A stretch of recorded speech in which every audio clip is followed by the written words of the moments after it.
Good morning, day 2 in Chittorgarh, and I am going to Chittor Fort, which is why I'm actually here. It's one of the main attractions of this place. So I'm gonna catch the rickshaw from there. Chittor Fort actually is there right behind that building. You can actually see it from here.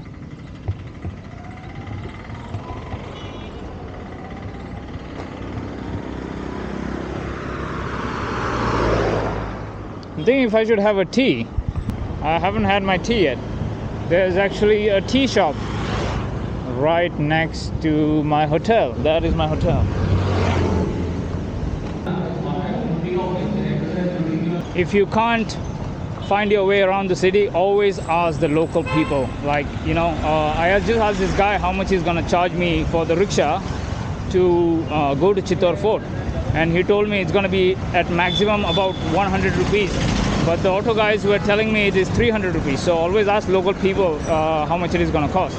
So he told me somewhere around here I have to change 2 autos, and if I change 2 autos, it's gonna cost me 50 rupees each. But if I take 1 auto from the station, it's gonna cost me 300 rupees. We are almost halfway there. So that right there is Chittor. Sir ये कहाँ से मिलेगा मुझे rickshaw Chittor के किले में जाने के लिए? चित्तौड़ के किले पे जाने के लिए रिक्शा आपके लिए वो पड़ा हुआ है वहाँ पे? Okay, thank you. Okay.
Okay, so we are at Chittorgarh. And to take a video, you will have to pay 25 rupees. So you need to take permission. Do not write. Okay. Terms and conditions agreed. So welcome to Chittorgarh. Look at that.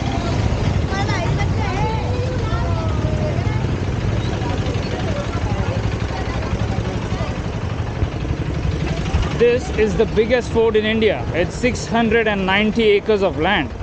And I'm gonna get a guide because this history is too much for me to understand alone. So I'm gonna get a licensed guide. It's looking beautiful already. So this is where you get your ticket.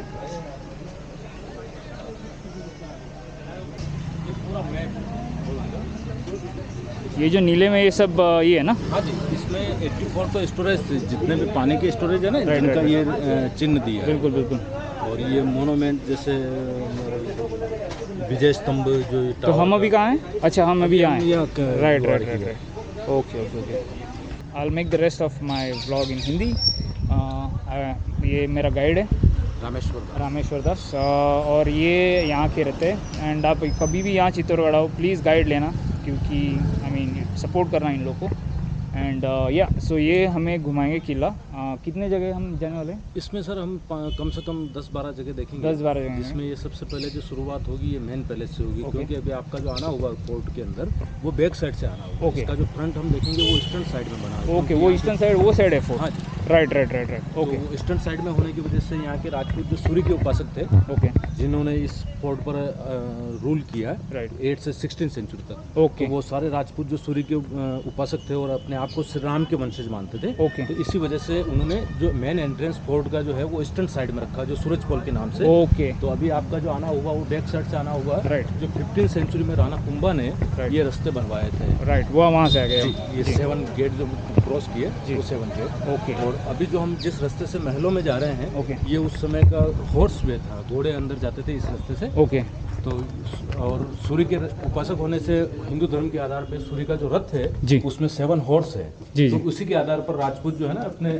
महलों के अंदर। तो ये हमारे guard हैं, ये हर entrance पे बैठते हैं और ये टिकट चेक करेंगे। सो गेट योर टिकट्स। हाँ जी तो अभी जो हम सबसे पहले तो थोड़ा इस फोर्ट का जो बेसिक नॉलेज, बेसिक जानकारी देते हैं। और सबसे पहले तो आपका इस किले में स्वागत है। जिस चित्तौड़ को आप देखने के लिए आए ना, एशिया का सबसे बड़ा फोर्ट है। इसके बारे में एक कवि था जिसने कहावत लिखा, कहते हैं कि गढ़ में गढ़ चित्तौड़ बाकी सब गढ़ैया, ताल में ताल भोपाल का ताल बाकी सब तलैया, रानी में रानी पद्मिनी बाकी सब रनैया, राजा में राजा रामचंद्र बाकी सब रजैया। कहने का मतलब ये जो किला है ये एशिया का सबसे बड़ा किला माना जाता है। इसका जो क्षेत्रफल है 700 एकड़ में ये पूरा फैला हुआ है। जी जी और इस किले को सबसे पहले जो इतिहासकारों का मत है उसके अनुसार कहते हैं कि बनवाने वाले चित्रांगद मौर्य थे। चंद्रगुप्त मौर्य जो जिनकी राजधानी पहले पटना को पाटलिपुत्र कहा जाता था और मगध, बिहार को मगध के नाम से जानते थे। तो उन्हीं के वंश के राजा चित्रांगद मौर्य ने इस किले का नींव रखा था 5वीं शताब्दी में। उन्हीं के नाम से इसका जो किले का ओरिजिनल नाम था वो था चित्रकूट। चित्र मतलब चित्रांगद मौर्य और कूट का मतलब किला। तो इतिहास जो प्रमाण पे लिखा जाता है तो यहाँ के जो खुदाई में कोइंस मिलते हैं उन कोइंस पे चित्रकूट अंकित किया हुआ, उसको इतिहासकार आधार बना करके मानते हैं कि इसको बनवाने वाले चित्रांगद मौर्य थे। तो 5वीं से 8वीं शताब्दी के इस किले पर मौर्य ने रूल किया। मौर्य थे वो सब बौद्ध धर्म को मानते थे, क्योंकि चंद्रगुप्त मौर्य की तीसरी पीढ़ी में अशोक सम्राट हुए जिन्होंने उड़ीसा, जो पहले उड़ीसा को कलिंग के नाम से जानते थे, तो कलिंग युद्ध हुआ था। उस युद्ध में 1 लाख सैनिक मारे गए थे। तो उस समय उनको बौद्ध भिक्षु मिला जिन्होंने अशोक सम्राट को बहुत शिक्षाएं दी। तो अशोक ने उस समय तलवार छोड़ करके बौद्ध धर्म को अपना लिया। तो अशोक के बाद सारे मौर्य जो थे वो बौद्ध धर्म को फॉलो करने वाले, बौद्ध धर्म को मानने वाले थे। तो 300 साल तक इस किले पर मौर्यों ने राज्य किया। और 8वीं शताब्दी में गुजरात में ईडर करके गांव है, नाम सुना ईडर का? नहीं मैंने तो नहीं सुना। अहमदाबाद का सुना? ओके अहमदाबाद के पास हिम्मतनगर है। ओके हिम्मतनगर के पास में ईडर करके आज भी एक गांव है। जी तो वहाँ पे जो 7th सेंचुरी में वहाँ के जो राजा हुआ करते थे वो गोइल वंश के, जो गुफा में पैदा होने से गोइल वंश कहलाए। ओके जिसमें गुहादित्य, नागादित्य, शिलादित्य इस प्रकार राजाओं के नाम थे। तो जब नागादित्य वहाँ के ईडर के राजा थे और एक आदिवासी लोगों का, भील जाति का हमला हुआ, उसमें नागादित्य की हत्या हो गई। और नागादित्य के लड़के थे बप्पादित्य करके, जिनको बप्पा रावल भी कहते हैं। उन्हीं के बचपन का नाम काल है। तो बप्पादित्य जो छोटे थे उस समय उनकी पुरोहितन, जो क्योंकि उस समय सती प्रथा का चलन था, तो उनकी बप्पादित्य की जो माँ थी वो अपने पति के साथ, नागादित्य के साथ सती हो गई। और एक पुरोहितन जो बप्पादित्य की देखभाल करने वाली थी, वो बप्पादित्य छोटे बच्चे को लेकर के उदयपुर के पास में एकलिंग जी का मंदिर है। जी उदयपुर के पास एकलिंग जी का मंदिर है, नाम सुना हो आपने, जो मेवाड़ के राजा माने जाते हैं। बिल्कुल। तो वहाँ पे एक गांव है नागदा, वहाँ बप्पादित्य और उनकी माँ जो पुरोहितन थी वो आकर के वहाँ रहने लगे। और बप्पादित्य उस जगह पे थोड़े बड़े हुए, तो बचपन में वो वहाँ पे गायें चराने का काम करते थे एकलिंग जी के आसपास। जी, बिल्कुल। तो उनमें से एक गाय, जो जंगल में एक ऋषि थे जिनका नाम था हरित ऋषि, वो उनमें से एक गाय वहाँ हरित ऋषि के पास में जाकर के दुआ करती थी, दूध देती थी। और बप्पादित्य भी उन हरित ऋषि की सेवा किया करते थे। तो उनकी सेवा से ऋषि हमेशा प्रसन्न रहते थे। जब ऋषि का अंतिम समय आया तो ऐसा मानते हैं कि बप्पादित्य को ऋषि ने बोला कि कल थोड़ा जल्दी आना, हम आपको आशीर्वाद में कुछ देना चाहते हैं। तो बप्पादित्य जो थे वो गए दूसरे दिन, लेकिन थोड़ा देरी हो गया। तो ऐसा मानते हैं कि जो हरित ऋषि थे वो विमान में बैठ करके आकाश मार्ग से होते हुए स्वर्ग में जा रहे थे। तो जब बप्पादित्य को नीचे उन्होंने देखा तो आशीर्वाद के रूप में अपना मुंह का पान दिया। तो उस समय कहते हैं कि बप्पादित्य जो घृणा से अपना चेहरा पीछे गया और वो पान पैर पे गिरा। तो ऋषि ने भविष्यवाणी किया कि ये पान अगर आपके मुंह में गिरता तो आप अमर हो जाते, मरते नहीं। जी जी लेकिन उनको ऐसा ऋषि की तरफ से आशीर्वाद मिला कि उनके पान जो पैर पे गिरा, तो ऋषि ने आशीर्वाद दिया है कि जहाँ तक आपके पैर पहुँचेंगे वहाँ तक आप छत्रपति राजा रहोगे। तो बप्पादित्य ऋषि के वरदान के बाद में यहाँ चित्तौड़ पर आए। उस समय यहाँ पे जो राजा था ना मौर्य वंश का, मानमल मौर्य नाम का, तो मानमल मौर्य के सेना में वो सेनापति बने बप्पादित्य। और उस समय जो भारत में सबसे पहला जो हमलावर था ना मुस्लिम, जिसका नाम था मोहम्मद बिन कासिम, ओके। जिसने सिंध को जीत करके अफगानिस्तान से भारत में हमला करने की योजना बना रहा था। तो उस समय यहाँ पे जब बप्पादित्य जो सेनापति के पद पे थे, तो यहाँ से सेना को तैयार करके अफगानिस्तान के मैदान में जाके उन्होंने मोहम्मद बिन कासिम से युद्ध लड़ा, उनको हरा करके भारत आने से रोक दिया। तो उनके सेनापति के पद से यहाँ के राजा खुश हुए और मानवल मौर्य के संतान को, राजा के कोई संतान नहीं हुई, तो सबकी सहमति से चित्तौड़ का राजा जो है बप्पादित्य को बनाया गया। जी। वो यहाँ के राजा बने 734 एडी में। 734 एडी से लेकर के 1568 एडी तक उन्हीं के वंश ने यहाँ पे शासन किया। वो सारे जो थे अपने आप को श्री राम के वंशज मानते थे, सूर्य के उपासक थे और सिसोजा राजपूत कहलाते थे। तो 10वीं 11वीं शताब्दी तक यहाँ के जो शासक थे वो सरनेम जो रावल लगाते थे, रावल रतन सिंह, बप्पा रावल, रावल खुमान। 10वीं 11वीं शताब्दी में सिंह शब्द आया, तो ये फिर नाम के पीछे जो है सिंह लगाने लगे, जिसमें राणा प्रताप सिंह, बुम्बा सिंह, उदय सिंह। तो ये वंश पूरा एक ही है, इन्हीं के वंश में राणा प्रताप हुए। तो जब ये चित्तौड़ जो है ना 800 साल तक मेवाड़ की राजधानी रही।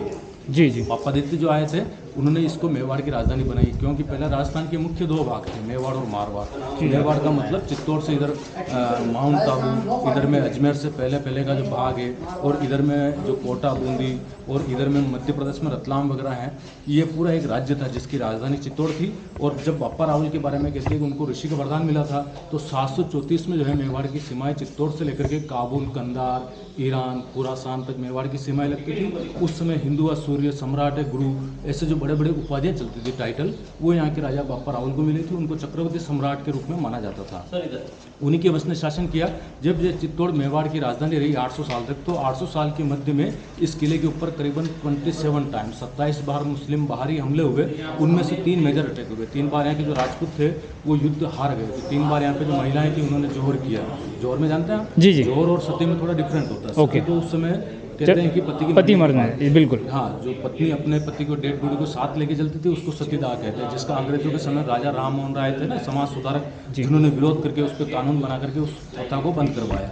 और जोहर का मतलब होता है कि उस समय जब राजपूत देख लेते हैं कि जिसने हमला किया उसके पास सेना ज़्यादा है, युद्ध करते हुए कई दिन हो गए, और जब देख लिया कि हम आखिरी युद्ध लड़ने जा रहे हैं, जिंदा आएंगे नहीं, तो उस स्थिति में जो महिलाएं होती थी वो कहते हैं कि पहले नहा करके शिव की पूजा करती थी। पूजा के बाद 16 श्रृंगार करती थी, दुल्हन जैसे सज धज करके।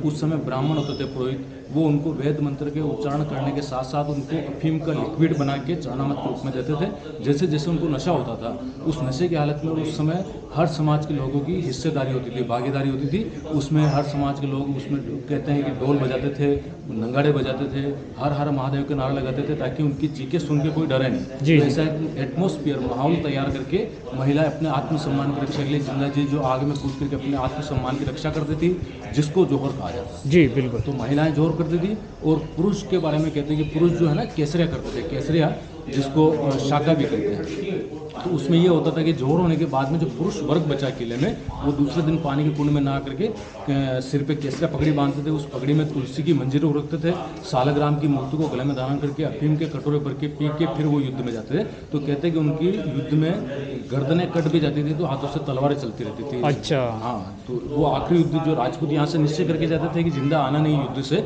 वो आखिरी युद्ध को कहते हैं केसरिया, जिसको शाका भी कहा जाता है। तो पुरुष लोग जो है केसरिया करते थे और महिलाएं जोहर करती थी। जोहर करती थी। 3 बड़े हमले हुए, 3 बार यहाँ पे जोहर हुआ किले में। तो पहला हमला अलाउद्दीन खिलजी ने किया, जो दिल्ली का सुल्तान था उस समय। यहाँ के जो मेवाड़ के महाराणा करके थे राणा रतन सिंह, रावल रतन सिंह भी कहते हैं, तो उन्हीं की पत्नी थी पद्मिनी, जो राजपूत केसरिया करते थे। और जो 3 बड़े हमले हुए, तो पहला अलाउद्दीन खिलजी ने हमला किया ना, उस समय यहाँ के जो राजा रतन सिंह थे, जिनकी सुंदरानी पद्मिनी, जिसके बारे में मलिक मोहम्मद जायसी ने 1540 में जो काव्य लिखा है एपिक, उस पद्मावत, उस एपिक का नाम है। तो पद्मावत के अनुसार कहा जाता है कि जो रानी पद्मिनी थी वो इतनी सुंदर थी कि जो पानी पीती थी वो गले से उतरता हुआ दिखता था। तो उस सुंदरता का वर्णन जब दिल्ली के सुल्तान खिलजी ने सुना, तो उसका मानना था कि मेरे पास इतना बड़ा राज्य है दिल्ली का, और मेवाड़ जो छोटा सा प्रांत है, छोटा राज्य है, उनमें ऐसी खूबसूरत रानी है। तो उसने पद्मिनी के लिए 2 बार इस चित्तौड़ के किले पर हमला किया। फर्स्ट टाइम पे हार के चला गया राजपूतों से, उसका डिटेल की कहानी आगे समझाएंगे। तो दूसरी बार जब 1303 में बहुत बड़ी विशाल ताकत के साथ, सेना के साथ हमला किया चित्तौड़ पर, तो यहाँ के राजपूत जो राजा रतन सिंह, जिन्होंने अलाउद्दीन खिलजी से 16 दिन तक युद्ध किया। जब 17 दिन किले के अंदर सेना कम रहेगी, हारने की स्थिति स्पष्ट हो गई, तो फिर पद्मिनी ने जोहर व्रत लिया। और पद्मिनी के साथ 1303 में 16,000 महिलाओं ने जोहर किया। उसके बाद राजपूत केसरिया करने के लिए गए, केसरिया करते हुए लड़ाई में वीरगति को प्राप्त हुए। जब किले में जीत के खिलजी आया और आने के बाद उसने देखा कि चारों तरफ अग्नि है, रात के ढेर है, कुछ मिला नहीं, तो गुस्से में आके अपनी सेना को आदेश दिया और उसके आदेश पे उसकी सेना ने किले में 6 महीने तक तोड़ फोड़ का कार्य किया, सारा विध्वंस का। उसके बाद अलाउद्दीन खिलजी का लड़का था खिजर खान, उसको यहाँ का राज्यपाल नियुक्त करके अलाउद्दीन खिलजी यहाँ से दिल्ली चला गया। तो 10 साल तक उसके लड़के खिजर खान ने इस पर रूल किया और उस समय इसको कहते हैं कि उनके नाम से खिजराबाद के नाम से जाना जाता था। और उसके बाद 10 साल बाद उसका स्वास्थ्य खराब होने से उसने मालवा के मालदेव सोनगढ़ जो राजा थे उनको ये किला सौंप करके चला गया। तो उनसे राणा रतन सिंह के जो ग्रांड सन थे हमीर, जो युद्ध के समय छोटे थे और ननियाल में थे, तो हमीर ने विक्रम राजपूतों को तैयार करके सेना तैयार करके इस चित्तौड़ पर वापस अपना अधिकार लिया मालदेव सोनगढ़ से। और उसके बाद वापस हमीर से शुरुआत हुई सूर्यवंशी राजाओं का। उसके बाद सेकंड हमला जो बड़ा हमला करने वाला था गुजरात का शासक बहादुर शाह, जिसने 1536 में मेवाड़ पर हमला किया। उस समय यहाँ की जो महारानी थी राजमाता कर्णावती जो राणा प्रताप की दादी थी ग्रांड मदर, और मीराबाई का नाम सुनाओ जो कृष्ण भक्त जी जी, उनकी सास थी कर्णावती। राणा सांगा का नाम सुनाओ जिनका वीरता में नाम आता है, जिनके शरीर के ऊपर 80 घाव के चिन्ह थे, एक हाथ नहीं था, एक पाँव नहीं था, एक आँख नहीं थी, फिर भी वो युद्ध करते थे। राणा सांगा ने उनके जीवन में 100 से ज़्यादा युद्ध लड़े, जिनका पूरा नाम संग्राम सिंह है। तो राणा सांगा जिन्होंने बाबर से युद्ध लड़ा और बाबर से पहले दिल्ली के सुल्तान इब्राहिम लोदी को 2 बार हराया था राणा सांगा ने। तो उन्हीं की पत्नी कर्णावती जो यहाँ की राजमाता थी, तो उसको महिला को राज्य करता देख करके गुजरात के शासक बहादुर शाह ने सोचा कि इस मेवाड़ पर मैं अपना अधिकार कर लूँ। तो उसने 1536 में हमला किया। उस समय यहाँ की राजमाता कर्णावती ने अपनी मदद के लिए उत्तर भारत में राखी का धागा भिजवाया, संदेशवाग भेजा राखी लेके। तो वो संदेशवाग जहाँ भी गया कहीं से भी उसको सहायता के लिए हाँ नहीं मिली। तो अंत में वो हुमायूं के दरबार में पहुंचा दिल्ली, और हुमायूं जब मदद के लिए आने के लिए तैयार हुआ, तो जब हुमायूं रास्ते में आ रहा था तो उस समय गुजरात के शासक बहादुर शाह को जब पता चला कि हुमायूं बीच में आ रहा है मदद के लिए, तो उसने एक संदेशवाहक हुमायूं के पास भेजा। उस संदेश में लिखा कि मैं जिहाद कर रहा हूँ, धर्म की लड़ रहा हूँ, अगर आप बीच में आएंगे तो खुदा को क्या जवाब देंगे। तो इस वजह से हुमायूं जो है रास्ते में रुक करके आने में 1 दिन का देरी किया। तो कर्णावती ने सोचा कि वो मदद के लिए आएगा नहीं, तो ऐसा मानते हैं कि कर्णावती ने 1536 में 13,000 महिलाओं के साथ में इसी किले में दूसरा जोहर किया, पहला पद्मिनी का, दूसरा कर्णावती का। पद्मिनी के टाइम पे कितने महिलाओं ने 16,000 ने किया था, ओके, और ये दूसरे टाइम 13,000, ओके।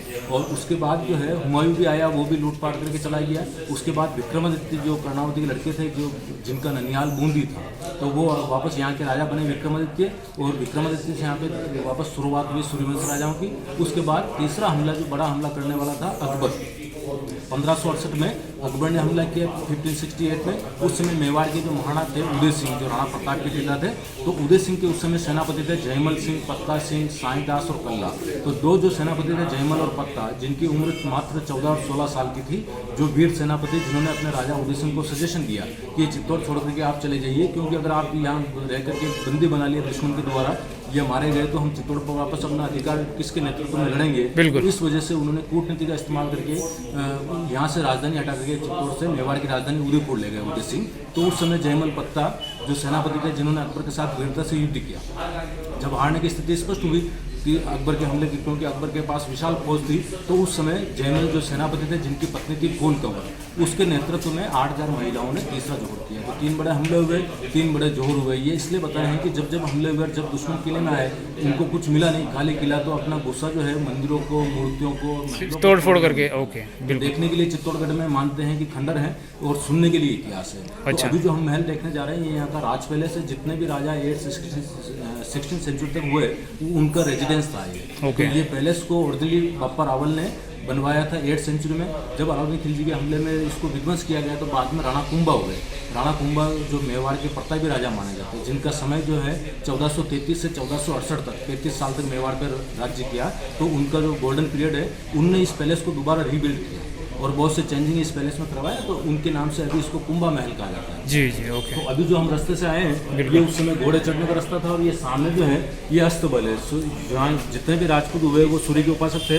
तो हिंदू धर्म के आधार पर सूर्य का जो रथ है उसमें 7 हॉर्स है। तो यहाँ के जो राजपूत जो स्पेशल हॉर्स होते थे सफ़ेद, उनको यहाँ रखते थे, जिनकी केवल पूजा होती थी, राइडिंग नहीं। तो ये स्पेशल घोड़े बांधने की जगह जो अस्तबल है। जी जी, बिल्कुल, थैंक यू। जिसको अंग्रेजों के समय नया बनाया, तो वो थोड़ा नया दिख रहा है, उसको कहा जाता है सूरज गोखड़ा। जितने भी 8th से 16th सेंचुरी जो राजपूत हुए राजा, वो उस जगह से सूर्य की पूजा प्रार्थना करते थे।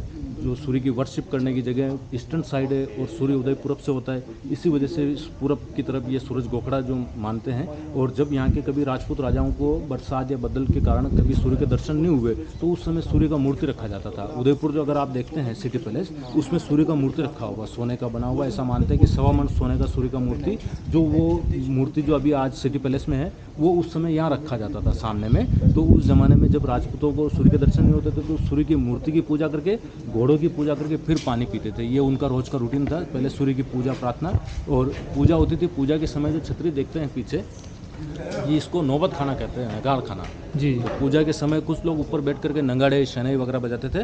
तो ये म्यूजिक जो है नौबत खाना कहलाता है, जहाँ पे संगीत चलता था। महलों में आने के लिए जो एंट्रेंस रखे गए, फोर्ट के एंट्रेंस और महलों के एंट्रेंस, वो ईस्टर्न साइड में रखे गए। जो अभी हम बैक साइड से आए हैं हॉर्स वे से, जी जी। और पहले का जो ये है, ये सेकंड एंट्रेंस था महल में आने के लिए। इसको त्रिपोलिया के नाम से जानते हैं। हिंदू धर्म में 3 बड़े देव होते हैं, ब्रह्मा, विष्णु, शिव। उन्हीं के नाम से इसका नाम है त्रिपोल। त्रि मतलब 3, पोल का मतलब एंट्रेंस, गेट। अच्छा। और बड़ा जो डोम देखते हैं राइट साइड में गेट के, उसको हाथी रखने का जगह है, वो जो हाथी बांधने की जगह है। बिल्कुल। और ये नीचे जो गार्डन बना दिया ना अभी, जो ग्रीन देख रहे हैं, हाँ जी हाँ जी। उसको दीवाने आम कहते हैं, क्योंकि उस जमाने में लोकल लोग जो है ना नीचे जमीन पे बैठते थे, जिसको दीवाने आम कहा जाता है। और ये नीचे जो प्लेटफॉर्म बना चबूतरा, जहाँ पे वीआईपी लोग, मंत्री वगैरह बैठते थे, जिसको दीवाने खास कहते हैं। और राजा और रानी जो है ना, ये लेफ्ट साइड में जो बालकनी है, यहाँ बैठते थे। तो अच्छा, उस जमाने में, में। हाँ, उस जमाने में कोई भी कंप्लेन करने वाले फरियाद को लेके आते थे तो वहाँ खड़े रहते थे, उनकी फरियाद को सुनते थे। तो अच्छा, उस यहाँ ऊपर बैठ के कोर्ट सुनते है। थे। हाँ अच्छा, ओके, ये कोर्ट है। हाँ जी, ये दरबार लगता था। ओके।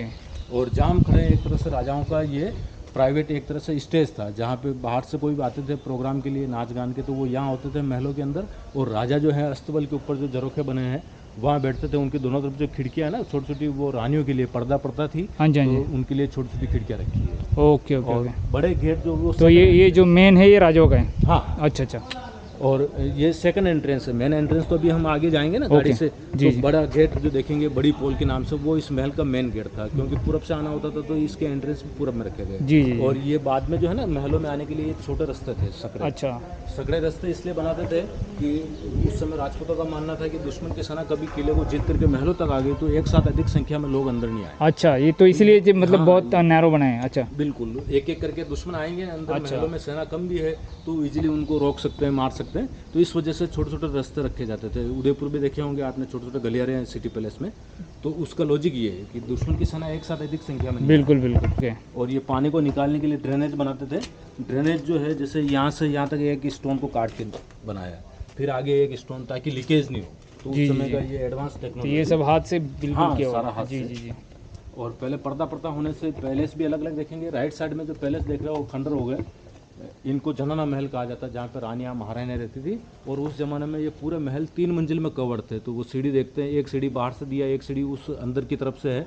तो ये छत वगैरह था, ये हमले में टूट गया। जी जी जी। और ये लेफ्ट साइड में जो है, ये मर्दाना महल के नाम से, जहाँ पे जेंट्स राजा लोग रहते थे। बिल्कुल। और पहले क्या कि जब राजपूत देख लेते कि हम हारने वाले हैं तो कभी कभी खाने के स्टॉक बच जाते थे, तो उनको राजपूत आग लगा करके ख़त्म कर देते थे। उनका मानना था कि दुश्मन को किले में जीत के आए तो उसको खाने को नहीं मिलेगा। बिल्कुल। दुश्मन जब जीत के आते और कुछ नहीं मिलता तो मूर्तियों और मंदिरों को पहले तोड़वाते थे, क्योंकि मंदिर मूर्तियों को कुरान की आयतें जो हैं उनके अनुसार बुत परस्ती को हराम मानते हैं। जी। तो मूर्ति पूजा के विरोधी इस वजह से उन मंदिरों को, मूर्तियों को तोड़वाते थे। और महलों में बारूद भर के छतों को उड़ाया जाता था।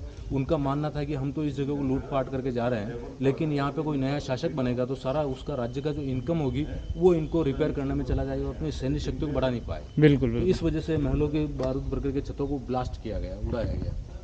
ये नीचे जो देखते हैं ना, महलों के जो बेसमेंट थे, जिसमें अन्न रखा जाता था, अन्न रखने के स्टोरेज थे। तो अन्नपूर्णा का मूर्ति है छोटा सा, अच्छा। जो इधर देखेंगे राइट साइड में। जी जी जी। तो उनसे प्रतीत होते कि पहले ये अन्न रखने के स्टोरेज थे। ओके, तो यहाँ पे पूरा फूड मतलब खाना रखा जाएगा। और इनके जो एंट्रेंस है ना, आने जाने के रास्ते, वो बाहर की तरफ से। अच्छा।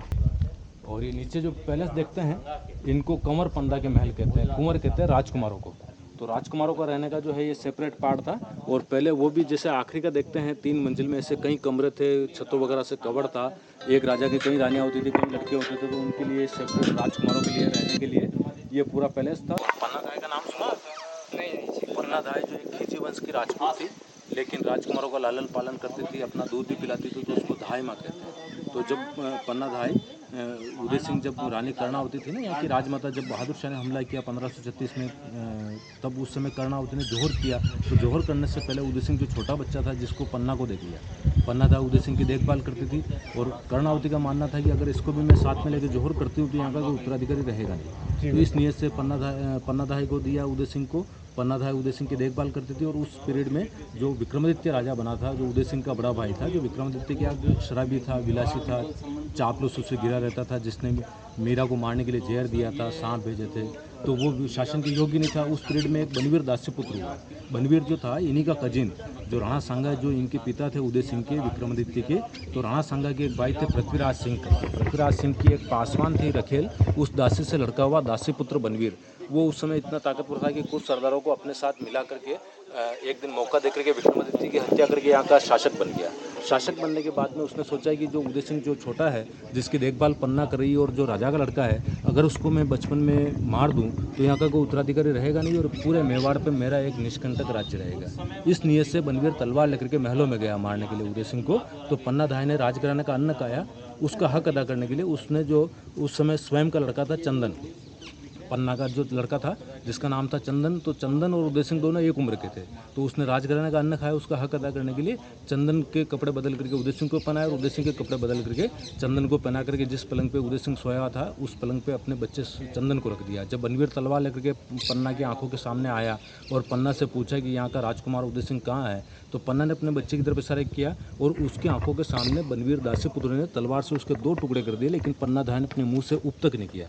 तो इतना बड़ा बलिदान इन महलों में पन्नाधाय ने उदय सिंह को बचाने के लिए अपने स्वयं के बच्चे का बलिदान दिया। और बाद में जो खाना खा के जो जूठी पत्तल डालते हैं, उन पत्तलों के टोकरे में उदय सिंह को छुपा करके जैसे पत्तल डालने बाहर जाते हैं किले के, इस माध्यम से उसको किले के बाहर पहुंचा करके कुंभलगढ़ भिजवाया, जहाँ पे कुंभलगढ़ में कहते हैं कि एक जैन व्यापारी थे जिनका नाम था आशा शाह देवपुरा, तो उनके घर पे वो उदय सिंह को रख के वापस यहाँ किले में आई। तो उदय सिंह जो है वो वहाँ बड़े हुए थे। ये मर्दाना पार्ट है, और ये पूरे राजपूत स्थापत्य कला के बने हैं। तो राजपूत स्थापत्य कला की जो पहचान है, जो हर जगह आप झरोखे देखते हैं ना, झरोखे जहाँ बालकनी है, बालकनी के नीचे जो सपोर्ट लगे हैं, 4 स्टोन के जो सपोर्ट लगाए हैं ना, जिनको मेवाड़ी भाषा में, लोकल भाषा में टोडी कहते हैं। तो इनसे पहचान होती है कि राजपूत स्थापत्य कला है। मुगलों के जो किले देखेंगे उनमें ये आर्ट नहीं मिलता देखने। ओके, तो ये डिफरेंट। तो मतलब ये टोडी, ये मार्बल की बनी है ना, ये किसकी बनी है? ये लाइमस्टोन है। लाइमस्टोन है, अच्छा अच्छा अच्छा।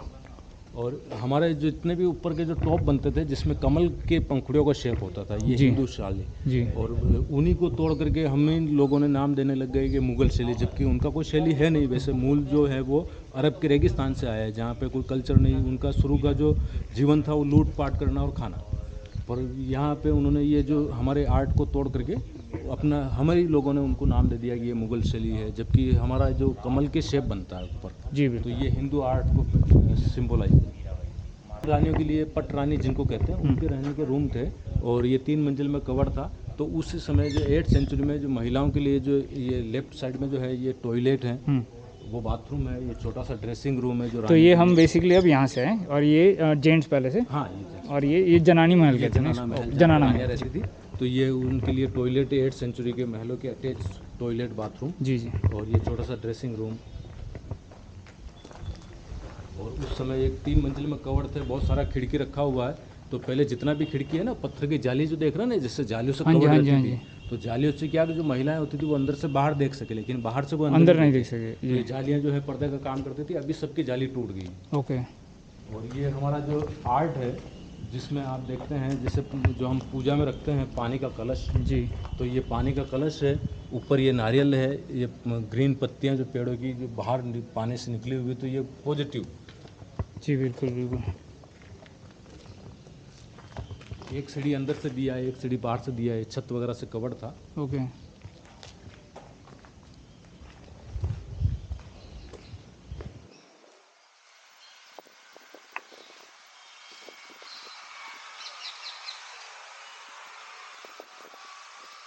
ये जनाना महल है। जनाना महल से जो ये टनल देखते हैं, ये सुरंग है, जो यहाँ से करीबन 1.5 किलोमीटर दूर एक पानी का स्टोरेज बना है गोमुख, वहाँ जाके रास्ता खुलता था पहले। अभी 1956 के बाद जब गवर्नमेंट के अधिकार में ये किला आया, तो उन्होंने इस दोनों मुंह पे, जहाँ से घुसते हैं जहाँ निकलते हैं बाहर, दोनों मुंह पे दीवार बना के इसको बंद कर दिया।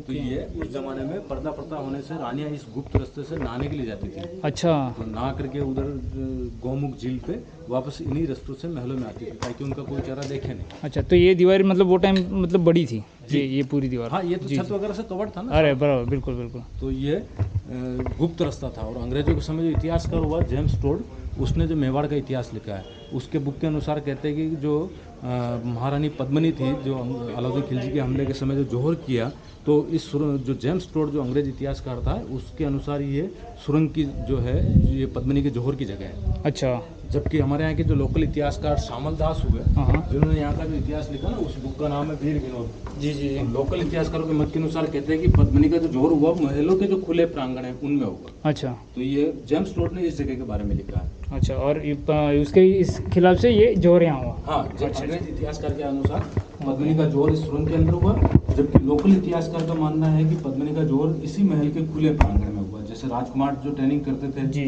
जहाँ दरबार लगते थे, तो ऐसी खुली जगह में जोर हुआ। कहने का मतलब अलग अलग इतिहासकारों के अलग अलग अपने अपने ओपिनियन। ये क्या दीवार है यहाँ पे? हाँ, वो आगे दीवार बना दिया। अच्छा, ये तो बिल्कुल, अरे बाप रे, तो बहुत गहरा है।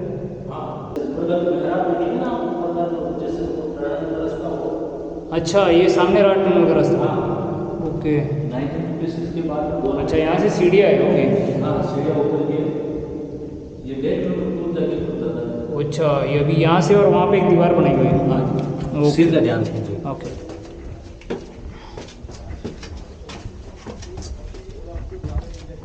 उस जमाने में षड्यंत्र होते थे गद्दी के लिए, राजगद्दी के जी, लिए, जी। तो वो बचाव हो सके। कोई गार्ड सोया है तो वो छत छोटी रखते थे ताकि पूरी ताकत से वार नहीं कर पाएगा तो कोई भी षड्यंत्रकारी, जी, तो जी। उसका बचाव हो सकता है। पिलर ज़्यादा बनाए तो कभी यहाँ तलवार टकराए, वहाँ टकराए, तो बीच बचाव मतलब एकदम पूरी ऐसे वो फोर्स छत से घुमा छोटी नहीं रखते सकता थे। उसको। हाँ, हाँ जी छत छोटे रखते थे, गेट छोटे रखते थे। ये इनके पीछे लॉजिक ये थे कि सुरक्षा हो जाए। जी जी जी।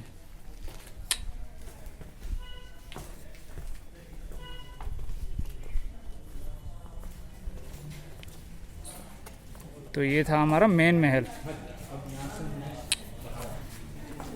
और ये राउंड शेप में बिल्डिंग जो पहले का नौलखा भंडार के नाम से है, जहाँ पे उस ज़माने में सोने चांदी की मुद्राएं सिक्के रखते थे। इसके बाहर की तरफ कोई दरवाजा नहीं दिया है। दीवार देख रहे हैं, दीवार के पीछे से सीढ़ियाँ ऊपर चढ़ती, फिर सीढ़ियाँ नीचे उतरती, अंदर बड़े बड़े कमरे बने हैं। तो उस ज़माने में पैसा रखने का स्टोरेज था और पहले का रिजर्व बैंक था। जब कभी मेवाड़ में अकाल पड़ गया या युद्ध का समय, तब यहाँ से राजपूत पैसा निकाल के उनका उपयोग में लेते थे, तब तक वो रिजर्व रहता था। तो एक तरह से वो नौलखा भंडार, और 9 जो संख्या है वो आखिरी, उसके बाद वापस शून्य आता ना, तो इसलिए इसका नौलखा भंडार। उस जमाने का जो बहुमूल्य जो खजाना होता था वो रखा जाता था। और इससे लगी जो दीवार देख रहे हैं, ये पूरी दीवार बनवीर की दीवार कहते हैं इसको। बनवीर जो दासी पुत्र था, जो उदय सिंह को मारने के लिए गए, लेकिन पन्ना दास ने उदय सिंह को बचा लिया। तो बाद में जब बनवीर को धीरे धीरे पता चला कि उदय सिंह जिंदा है, तो उसने सोचा कि इस किले के 2 पार्ट कर दूँ, क्योंकि राजा का लड़का उदय सिंह है, वो कभी आएगा तो आधा फोर्ट का भाग उसको दूंगा, आधा मैं रखूँगा। तो ये दीवार बनाया था 2 पार्ट करने के लिए। तो बाद में उस जमाने में 65,000 लोग रहते थे। तो धीरे धीरे सामान्य जनता को पता चला कि हमारे असली कुंवर जिंदा है उदय सिंह। तो जनता ने विद्रोह किया। विद्रोह के कारण बनवीर को मेवाड़ से निकाल दिया और उदय सिंह वापस यहाँ के राजा बने। तो बनवीर के बारे में कहते हैं कि वो यहाँ से भाग करके महाराष्ट्र में गया। महाराष्ट्र में जो नागपुर है, नागपुर में जो भोसले परिवार है वो बनवीर के वंशज है। तो वैसे ये जो गाइड है ये हमको इनकी खुद की गाड़ी पे घुमाएंगे। तो हम अभी नेक्स्ट कहाँ जा रहे हैं सर? अभी तो हम बाई वॉक चलेंगे। जो तोप वगैरह अगर इंटरेस्टेड हैं आप हाँ, देखने के बिल्कुल लिए, तो वो तोप देखेंगे। उसके बाद हम बाइक से नेक्स्ट जो है टावर पे चलेंगे, विजय। जी जी, क्योंकि यहाँ पे बहुत से बाइक लगता है, ये ज़रूरी है क्योंकि ये बहुत बड़ा एरिया है। तो यहाँ पे बाइक के बिना आपका चल के तो मतलब एक दिन में होगा ही नहीं है। बिल्कुल। हाँ, 700 एकड़ का इसका पूरा क्षेत्रफल। जी जी बिल्कुल।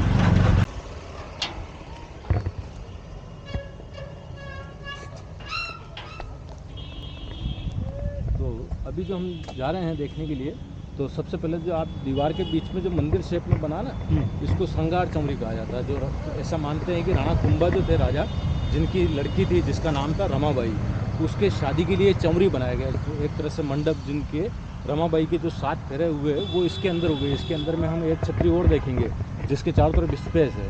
तो उससे ज्ञात होता है कि उनके 7 फेरे जो हैं इसके अंदर हुए। इस आसपास के क्षेत्र में खुदाई हुआ, जिससे 2 इंस्क्रिप्शन मिले। एक इंस्क्रिप्शन के आधार पे कहते हैं कि ये जो है राणा कुंभा ने अपनी लड़की की शादी के लिए बनाया, जबकि दूसरा इंस्क्रिप्शन उसके आधार पर मानते हैं कि ये हो सकता है शांतिनाथ जी का जैन मंदिर रहा हो। ओके।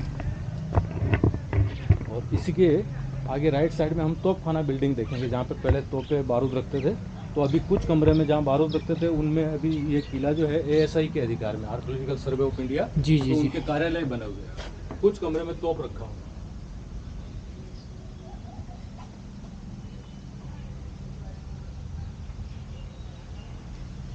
इसके अंदर में और छतरी बना है जिसके चारों तरफ स्पेस है। अच्छा। पहले जो हिंदू रीति से जो शादी होती, तो राणा कुंभा की लड़की रमाबाई के जो 7 फेरे शादी के हुए वो इसके अंदर हुए। अच्छा।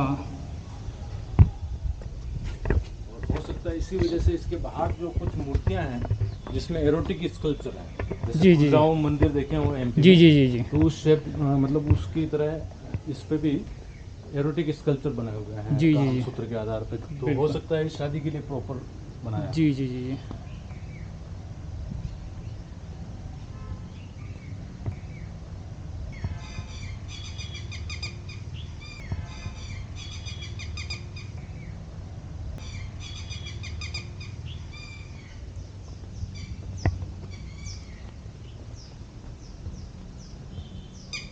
अभी हम तोपखाना बिल्डिंग देख रहे हैं, जिसमें लेफ्ट साइड में जो सारे मंदिरों के अवशेष जो गवर्नमेंट ने कलेक्ट करके यहाँ रखे हैं, कुछ यहाँ की मूर्तियों का कलेक्शन जो यहाँ के म्यूजियम में है। तो ये टूटे हुए मंदिरों के जो है पार्ट है, जब जब हमले हुए मंदिरों को पहले तोड़े गए, मूर्तियों को तोड़ी गई, तो ये सब मंदिरों के टूटे हुए पार्ट। और आगे हम राइट साइड में तोपखाना बिल्डिंग, जहाँ पे पहले तोपें रखते थे, बारूद रखते थे, तो ये बारूद के भंडार और खजाना ये सारा राजा की देख रेख में पीछे रखा। जी। तो उस ज़माने में, और अभी आगे की जो फाटक देखते हैं ना, उसके आगे में जो अभी ASI के अधिकार में ये किला है, तो उनके कार्यालय चलते हैं। और कुछ कमरे में तोप पकड़ रखी हुई है। और तोप जानते हैं कब आया भारत में? कब है? 1526 में जो बाबर आया था, जी। वो लेके आया था तोप। और उसने जो तोप के बारे में जो सीखा था, वो ईरान से सीखा था सबसे पहले। ईरान में बना तोप, और ईरान से सीख करके बाबर हिंदुस्तान में आया, वो तोप लेके आया। और पानीपत का युद्ध हुआ 1526 में, दिल्ली के जो सुल्तान थे इब्राहिम लोदी और बाबर के बीच में। तो बाबर ने इब्राहिम लोदी को हरा करके दिल्ली पर अधिकार कर लिया। तो 1527 में राणा सांगा, यहाँ के जो राजा थे संग्राम सिंह, वो यहाँ से सेना को तैयार करके उनसे लड़ने के लिए आगरा के पास खानवा का मैदान है, जहाँ जाके बाबर से युद्ध लड़ा। तो प्रथम दिन विजय हुए तो उनसे तोप छीन के लाए थे, जो राइट साइड में कमरे में रखी है। तोप का नाम है गर्भगंजन। गर्भगंजन इसलिए कि जब ये तोप चलती तो इसकी आवाज़ इतनी भयंकर होती कि इसकी आवाज़ से अगर पास में कोई आसपास महिला है और उसके पेट में गर्भ है, बच्चा है, तो वो इसकी आवाज़ से गिर जाता था। अच्छा। तो इसलिए इसका नाम है गर्भगंजन, जो बाबर से छीन के राणा सांगा यहाँ लाए। और उसके बाद यहाँ पे बनने लगी तोपें। तो ये कुछ तोपें आप लोग यहाँ देखेंगे। और उस युद्ध में जब बाबर ने तोपों का इस्तेमाल किया, और दूसरे बार जब राणा सांगा युद्ध लड़ते हुए युद्ध क्षेत्र में बेहोश हो गए, तो बेहोशी हालत में जब राणा सांगा को उन्हीं के सेनापतियों ने युद्ध मैदान से हटा करके शाही कैंप में ले गए। और शाही कैंप में ले जाने के बाद में जब राणा सांगा का उपचार किया, और जब राणा सांगा को वापस होश आया, तो होश आने के बाद में राणा सांगा को अपने आप से दुख हुआ। उनका मानना था कि मेरे को युद्ध क्षेत्र से हटाया क्यों, मैं युद्ध भूमि के अंदर ही क्यों नहीं मरा। तो ऐसे जख्मी कंडीशन में, क्योंकि उनके शरीर के ऊपर 80 घाव के चिन्ह पहले ही थे, एक हाथ नहीं था, एक पाँव नहीं था, एक आँख नहीं थी, और सभी घाव जो लगे थे उनको युद्ध लड़ते हुए लगे थे। तो उन राणा सांगा ने प्रतिज्ञा ली उस समय कि जब तक मैं वापस बाबर को हराऊंगा नहीं, तब तक यहाँ से मैं चित्तौड़ नहीं जाऊँगा। तो उन्हीं के मंत्रियों ने कहते हैं कि राणा सांगा को दवा के अंदर शीशा पेश करके पिलाया, जिससे राणा सांगा की डेथ हुई थी। अच्छा। जिनका वीरता में नाम आता है। राणा सांगा जब राजा थे मेवाड़ के, तो राणा सांगा की सेना में 1 लाख तो घुड़सवार सैनिक थे। अच्छा। और 10 करोड़ रुपए उनकी 1 वर्ष की इनकम थी। अरे बाप रे। तो उत्तर भारत के सबसे शक्तिशाली हिंदू राजाओं में राणा सांगा का नाम आता है, जो राणा प्रताप के दादा थे, ग्रैंडफादर। बड़ी पोल के नाम से है। ये महल का मेन गेट था। अच्छा। और गेट की जो हाइट है, जिससे अंदाज लग सकता है कि उस समय ये महल कितने भव्य रहे होंगे। अच्छा। ये सामने वाइट बिल्डिंग है, जो आते समय हम देखेंगे, जो 1906 का बना हुआ है, सबसे नया महल है। इसके बाद कोई हमले नहीं हुए, तो वो अभी भी सेफ है। अच्छा। तो अभी हम जा रहे हैं विजय स्तंभ। उससे पहले रास्ते में जो है, ये लेफ्ट साइड में जो देखते हैं, ये जैन मंदिर है, जो 11वीं सेंचुरी के मूल रूप से, और बाद में हमले में टूट गए। तो अभी एक अहमदाबाद में ट्रस्ट है जैनियों की, जिनका आनंद जी कल्याण जी पेड़ी वाले कहते हैं, तो उनके द्वारा ये वापस मरम्मत करके नए मूर्तियाँ स्थापित हुई है, उनके द्वारा सेवा पूजा होती है। जो हम देखने के लिए अभी जो आए हैं जिस जगह पे, इधर में हम 4 स्पॉट देखेंगे। सामने जो स्तंभ दिखता है, इसको विजय स्तंभ भी कहते हैं, जय स्तंभ भी कहते हैं। ये पहला है। उसके बाद दूसरा जो नंबर पे हम देखेंगे, जो कर्णावती ने जो जौहर किया था वो जौहर का जगह। तीसरे नंबर पे एक 11वीं शताब्दी का शिव का मंदिर है। और चौथे में जो है पानी का स्टोरेज है, जो रानियां नहाने के लिए आती थी गुप्त रास्ते से, जी, वो पानी का जो हमने पहले देखी। हाँ, जो हमने सुरंग देखी थी जी, वो जी। तो, पर झील यहाँ है। अच्छा, तो तो इतना दूर आना पड़ता हाँ, है? इतना दूर, जो 1.5 किलोमीटर करीबन, जी 1 से 1.5 किलोमीटर दूरी है। तो वो यहाँ आते थे नहाने के लिए, उनका वो कुंड देखेंगे। तो सामने जो स्तंभ देखते हैं, इसको विजय स्तंभ भी कहते हैं, जय स्तंभ भी कहते हैं। जी। इसको बनाया था महाराणा कुंभा ने। जी महाराणा कुंभा जो मेवाड़ के प्रतापी राजा थे, जिनका जो मैंने बताया समय 1433 से 1468 तक, जी करीबन 35 साल तक मेवाड़ पर शासन किया कुंभा ने। तो कुंभा के बारे में कहते हैं कि वो बहुत अच्छे योद्धा भी थे, विद्वान भी थे, संगीत के ज्ञाता भी थे। संगीत के ऊपर मीमांसा जो शास्त्र है वो कुंभा ने लिखा है। महाराणा कुंभा जो स्वयं वीणा वादक थे, वीणा बजाते थे महाराणा कुंभा। जी महाराणा कुंभा के बारे में कहते हैं कि उनकी कलम, कथनी और कटार तीनों साथ चलती थी। बहुत अच्छे योद्धा भी थे। आई थिंक बारिश की वजह से थोड़ा सा ऊपर से जाना पड़ेगा, हाँ, थोड़ा सा मिट्टी हो गई है।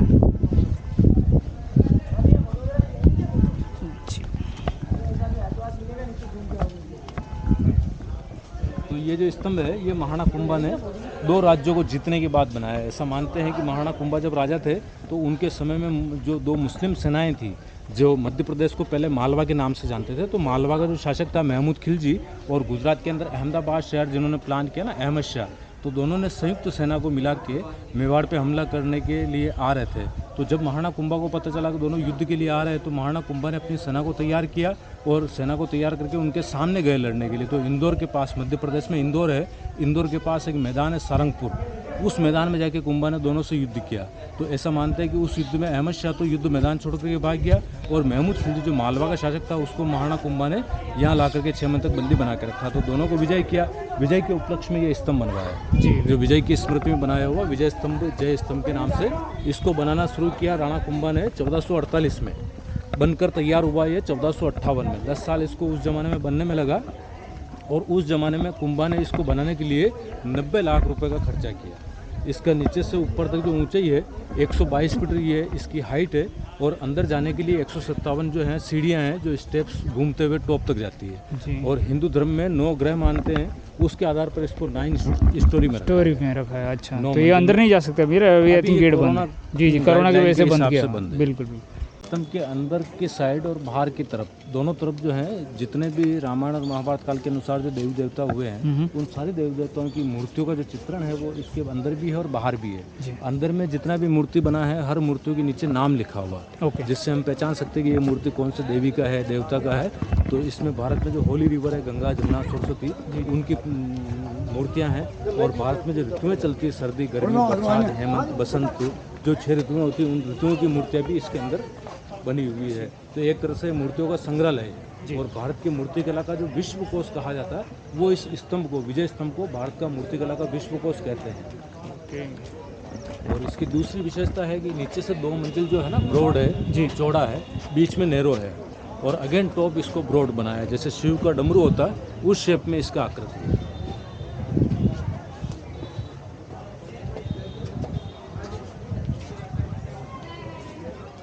ये इस प्रकार सीढ़ी है, और इसके फर्स्ट स्टोरी पे जो है ना, जैसे ये ब्रह्मा का मूर्ति है जी जी, तो इनकी सिंगल फर्स्ट स्टोरी पे जो है ब्रह्मा, विष्णु, शिव, इनकी सिंगल प्रतिमा है। जी जी। उसके बाद सेकंड, फिर इसके बाजू से सीढ़ी आती है ऊपर। हाँ, सेकंड स्टोरी पे इनकी युगल प्रतिमा है, ब्रह्मा, सरस्वती, विष्णु, लक्ष्मी, शिव, पार्वती। तो ऐसी इनकी युगल प्रतिमा है। उसके बाद महाभारत के अनुसार अर्जुन, भीम, नकुल, सहदेव, युधिष्ठिर, उन पांडवों की मूर्तियाँ जी। फिर रामायण के अनुसार राम, सीता, हनुमान, बाली, सुग्रीव, उनकी मूर्तियाँ हैं, ऋतुओं की मूर्तियाँ हैं। तो एक तरह से भारत की मूर्ति कला का विश्व कोश माना जाता है। और अभी हमारा राजस्थान पुलिस फोर्स है, जिसके कंधे पे जो चिन्ह लगता है जी, वो इसी का प्रतीक के रूप में जो राजस्थान पुलिस फोर्स के कंधे पे चिन्ह लगाता है। अच्छा, विजय स्तंभ प्राचीन। अभी हम जा रहे हैं, एक तो 11वीं शताब्दी का जो शिव का मंदिर है जी, जो बीच में देखते हैं लेफ्ट साइड में, ओके। और उसके पहले हम ये जो पूरा गार्डन बना दिया है लेफ्ट साइड में, ये राजाओं का शमशान, राज परिवार का अच्छा, ये शमशान है? हाँ, ये पूरा शमशान। ओके। तो उससे होते हुए हम शिव के दर्शन करेंगे। 11वीं शताब्दी का जो शिव मंदिर है, और ये पूरा जो शमशान भी था, और कर्णावती जो सेकंड रानी कर्णावती ने जिन्होंने जोहर किया, दूसरा जोहर, तो उसका जोहर का जगह भी है ये। अच्छा। ऐसा मानते हैं कि ये पहले 40 फीट डीप खड्डा था, जिसमें चंदन की लकड़ियाँ, घी, कपास, जो जल्दी जलते पदार्थ, ऐसे पदार्थों को रख करके आग लगा करके महिलाएं जो हैं, मतलब ये पूरा पूरा गड्ढे में था, ये पूरा पूरा नीचे खड्डे में था। ओके। तो जो सेकंड जोहर हुआ था कर्णावती का, जो 13,000 महिलाओं के साथ में, वो इस जगह पे हुआ। ओके। ये वही जगह है। 1956 में मानते हैं कि आर्कोलॉजिकल विभाग ने यहाँ पे खुदाई करवाया। खुदाई के दौरान यहाँ से काफ़ी मात्रा में हड्डियाँ, गहने, इंस्क्रिप्शन, सारे प्रमाण मिले। उसके आधार पर एक बोर्ड भी लग रखा है इधर, जिस पे जोहर स्थल लिखा है, और एक छोटा सा हवन कुंड बना रखा है गार्डन के बीच में जी। जहाँ पे मानते हैं कि आज भी जो है ना, होली के बाद जो एकादशी आती है, जी। जिसको पाप मोक्षणी एकादशी कहते हैं जी। उस समय यहाँ पे मेला लगता है। उस समय आसपास के जितने भी राजपूत हैं ना, वो सब आते हैं। जी। वो बहुत बड़ी संख्या में लोग यहाँ इकट्ठा होते हैं, और यहाँ पे हवन पूजा की जाती है। जिन्होंने जोहर किया उनको श्रद्धांजलि अर्पित करने के लिए। ओके। तो वो जोहर का मेला जो है यहाँ आयोजित होता है, और इतनी बड़ी संख्या में जब लोग आते हैं तो मिनिस्टर वगैरह भी आते हैं। जो प्राइम, तो पहले के चंद्रशेखर कुछ समय तक जो प्रधानमंत्री रहा, वो भी आया था यहाँ पे जोहर फंक्शन में। ओके। और लाल कृष्ण आडवाणी जो अटल बिहारी सरकार में गृह मंत्री थे जी। वो भी आए थे, जिन्होंने 5 करोड़ रुपए फोर्ड के डेवलप के लिए पास किए। तो ऐसे मिनिस्टर वगैरह भी आते हैं। तो ये इसका एंट्रेंस है, राइट? हाँ, ये शमशान का एंट्रेंस। अच्छा। और ये ऐसे स्टेचू जो हाथी के, जो गणेश जी का है, ये हाथी का मूर्ति है। और यहाँ से हम टावर को देखते हैं ना, तो इसका जो स्पेशलिटी है दूसरा, वो नीचे से ब्रॉड है, बीच में नेरो, अगेन टॉप ब्रॉड है। जी जी, यहाँ से साफ दिखाई दे रहा है। हाँ, ऊपर का जो टॉप स्टोरी वो थोड़ा कम वाइड देख रहे हैं ना, उसका रीज़न ये है कि 1818 में बिजली गिरी थी। अच्छा। तो बिजली गिरने से वो ऊपर की स्टोरी डैमेज हो गई थी। ओके। तो उस समय मानते हैं कि राणा स्वरूप सिंह जो उदयपुर रहते थे, जो मेवाड़ के महाराणा थे, उन्होंने एक स्टोरी को रिपेयर करने में 18 साल लगाए। अरे। और ऐसा शेप नहीं दे पाया, जैसे 8वीं मंजिल का शेप है। तो अभी हमको जाने के लिए जो सीढ़ी मिलती है वो 8 मंजिल तक सीढ़ी मिलती है, 90 मंजिल का कोई सीढ़ी नहीं दिया। अच्छा। क्योंकि वो ऐसा शेप नहीं बना पाया, तो ऐसा सीढ़ी नहीं बिठा पाया। बिल्कुल बिल्कुल। तो ये, और जितना भी व्हाइट स्टोन देख रहे हो ना, ये सारा इसको मरम्मत किया गया अंग्रेजों के समय, ब्रिटिश काल में राजाओं के द्वारा। ओके। तो ये जितना भी व्हाइट स्टोन, जैसे नया जाली लगा सेकंड स्टोरी पे, फर्स्ट स्टोरी पे जो हाथी बने हैं, सेकंड स्टोरी पे जो शेर बने हुए हैं, ये जो व्हाइट स्टोन देख रहे हैं, ये सारा रिबिल्ड। तो ये है शमशान का एंट्रेंस। हाँ, जिसको उत्तरी सती गेट कहते हैं इसको। ये महलों से जुड़ा हुआ था। जो हमने महल देखा ना सबसे पहले, हाँ जी। तो महलों में राज परिवार में किसी के मरने के बाद में उसकी डेड बॉडी को जो है इस एंट्रेंस से, इस गेट से यहाँ लाते थे। ये पूरा जो है राजाओं का शमशान था। और उस ज़माने में सती प्रथा थी। तो जितने भी टूटे हुए जो मंदिर देख रहे हैं ना, जो मंदिरों के फाउंडेशन रह गए अब, तो ये सतियों के मंदिर थे। उस ज़माने में जिस जगह पे पत्नी पति के साथ सती होती थी, तो बाद में उन्हीं की याद में ऐसे मंदिर बनाए जाते थे सतियों के। तो अभी हमले में सब मंदिर टूट गए अधिकतर, तो हम कह नहीं सकते कौन से मंदिर कौन से सती का है। जी। और ये शमशान था। तो शमशान के बीच में सामने जो मंदिर जो बना है, जिसको शिव समाधीश्वर मंदिर कहते हैं, शमशान में है ना, इसलिए समाधीश्वर। जी जी जी। और ये मंदिर मूल 11वीं शताब्दी में जो राजा भोज थे, जो कहावत सुना ना, कहाँ राजा भोज कहाँ गंगू तेली, हाँ जी। तो वो राजा जो धार के थे, मध्य प्रदेश के, भोपाल जिन्होंने बसाया, तो वो राजा ने 11वीं शताब्दी में अजमेर के राजा को हराया था, औरंग चौहान को। और यहाँ से जा रहे थे तो एक रात यहाँ राजाओं के पास मेहमान के भांति रुके। तो ये मंदिर बना के यहाँ के राजाओं को उपहार में भेंट स्वरूप उन्होंने प्रदान किया। तो बाद में अलाउद्दीन खिलजी के हमले में मंदिरों को तुड़वाए गए, तो इस मंदिर को भी तुड़वा दिया। तो बाद में राणा मोहक्कल हुए थे, जो महाराणा कुंभा के पिता थे, जो 1428 में इस मंदिर को वापस रीबिल्ड किया। तो इसको मोहक्कल का मंदिर भी कहा जाता है। और शमशान के बीच में तो समाधेश्वर मंदिर भी कहते हैं। हर जगह आप जाते हैं शिव मंदिर में तो शिवलिंग के दर्शन करते हैं। जी। इस मंदिर में जो जाएंगे तो अपने चेहरे जैसा त्रिमूर्ति का आप दर्शन करेंगे। एक ही पत्थर पर 9 फुट बड़ी मूर्ति बनी हुई, ब्रह्मा विष्णु शिव, जो अपने चेहरे जैसा त्रिमूर्ति का दर्शन करेंगे, जो त्रिभुवन नारायण भी माना जाता है, त्रिभुवन नारायण भी कहा जाता है। तो उस ज़माने में डेड बॉडी को लेके आते थे, तो मंदिर के बीच में डेड बॉडी को रख के शिव के साथ अंतिम पूजा होती थी, फिर सती प्रथा होती थी। तो ये शमशान के बीच में शिव का। तो पहले फिर राजा को वहाँ से लेके आके यहाँ पे हाँ, डेड बॉडी को जो भी राज परिवार में जिसकी डेथ हुई है उसकी डेड बॉडी को लाते थे, और यहाँ बीच में रख के पूजा होती थी। फिर सती प्रथा होती थी। वहाँ पे सती हुई थी। हाँ, जिस जगह पे सती हुई ऐसे मंदिर बनाए छोटे छोटे। जी जी जी। ये मंदिर उस जमाने में जो शास्त्र विधि से बनते थे, तो सबसे पहले जो मंदिरों के आधार दिए, जैसे हमारे सारे देवी देवता कमल के पुष्प पे बैठते हैं, तो उसी कमल की पंखुड़ियों का शेप दिया नीचे। और ये जो चिन्ह बनाए, ये डेमन का, बुरे का प्रतीक है, जिसको नीचे रखा गया। तो मंदिरों के बाहर इस पे, और पौराणिक कथा है महाभारत के अनुसार, मानते हैं कि जब द्रौपदी के चीरहरण के समय एक राक्षस हंसा था कीचक नाम का, उसको श्राप मिला था कि मंदिरों के बाहर आप पे रहेंगे, तो बुरे को नीचे रखा। फिर ये सोशल लाइफ जो सामाजिक जीवन, उस ज़माने में कैमरे वगैरह नहीं थे, तो सामाजिक जीवन का चित्रण मंदिरों के आउटसाइड में जो है किया जाता था। जैसे इधर और देखते हैं ना इधर, जी जी जी। तो ये राजा बैठे हुए राजा के सामने नाच गान कर रहे हैं, ये युद्ध के दृश्य हैं। और जैसे ये अप्सराओं की सेविकाएं जिनके कम गहने बताए हैं जी। और ज़्यादा गहने पहने हुए वो अप्सराओं की मूर्तियां हैं। जहाँ हम खड़े रहते हैं मंदिर के उस भाग को मंडप कहते हैं, जहाँ मूर्ति स्थापित होती उस भाग को गर्भगृह कहा जाता है। ऊपर के पार्ट को शिखर कहते हैं, कलश कहते हैं। तो ये मंदिर भी उस विधि से बनाया जाता है। जी। और ये व्यू जो पानी का झील जो हमने सुरंग देखी थी ना, जी जी जी। वो सुरंग का रास्ता यहाँ आके खुलता था, रानियों में पड़ता था। इस वजह से उनका कोई चेहरा देखे नहीं, तो वो गुप्त रास्ते से नहाने के लिए आती थी। तो ये रानियों के नहाने के लिए सेपरेट जगह थी। और उस ज़माने में जब सती प्रथा होती थी, अंतिम संस्कार के बाद में वहाँ लोग नहा करके फिर शिव की पूजा करके एक दूसरे गेट से, जो अभी हम आए ना, वो गेट इस्तेमाल नहीं करके दूसरे गेट से वापस बाहर जाते थे। और इसको पवित्र भी मानते, क्योंकि सभी महिलाओं ने यहाँ नहा करके फिर जोहर किया, तो इसको पवित्र माना जाता है। आज भी हमारे यहाँ के जो लोकल तीर्थ यात्री 4 धाम की यात्रा करके अगर यहाँ आकर के नहाए नहीं, तो उनका तीर्थ अधूरा माना जाता है। इसके बारे में कवि ने कविता भी लिखा है। श्याम नारायण पांडे जो कवि हुए, उन्होंने कविता के माध्यम से इस चित्तौड़ को तीर्थराज माना। उन्होंने लिखा है कि मुझे न जाना गंगा सागर, मुझे न जाना मथुरा काशी, तीर्थराज चित्तौड़ देखने को मेरी है अखियाँ प्यासी। तो कविता के माध्यम से इसको तीर्थराज माना। जी जी। और तो ये पहले फिर यहाँ से एक गुफा होती थी, राइट? हाँ, वो गुफा वहाँ निकलती थी। अच्छा, वहाँ निकलती थी। हाँ, ओके। वो वो 1.5 किलोमीटर से है। हाँ। और वो ठीक है। और वहाँ से फिर यहाँ नहा के फिर वो वापस चली जाती है। फिर शिव की पूजा करके महलों में जाती थी गुप्त रास्ते से। ठीक है। तो फिर यहाँ से मतलब ये मंदिर में आती थी यहाँ से? हाँ। अच्छा अच्छा अच्छा। Okay okay okay. 8 बड़े महल थे जो हमने देखा, वो राज पैलेस था। वो सेनापति का सामने देख रहे हैं, वो जो लास्ट में? हाँ, वो ऊपर जो हाइट बना वो सेनापति के रहने का रेजिडेंस था। अच्छा। और 8 महल थे और 113 मंदिर थे और 84 स्टोरेज थे और 65,000 लोग रहते थे। इसलिए वो कहावत सटीक बैठता है कि गढ़ में गढ़ चित्तौड़ बाकी सब गढ़ ही है। अच्छा। ताल में ताल भोपाल बाकी सब गढ़ ही है। तो इसके मुकाबले में कोई किला नहीं है। बिल्कुल बिल्कुल। तो सेनापति जयमल और पत्ता, जिनकी उम्र मात्र 14 और 16 साल की थी, जिन्होंने अकबर के साथ युद्ध लड़ा था, उनके रहने के महल। तो ये 15 साल की उम्र में वहाँ रहते थे? हाँ। अच्छा अच्छा। 14 और 16 साल की।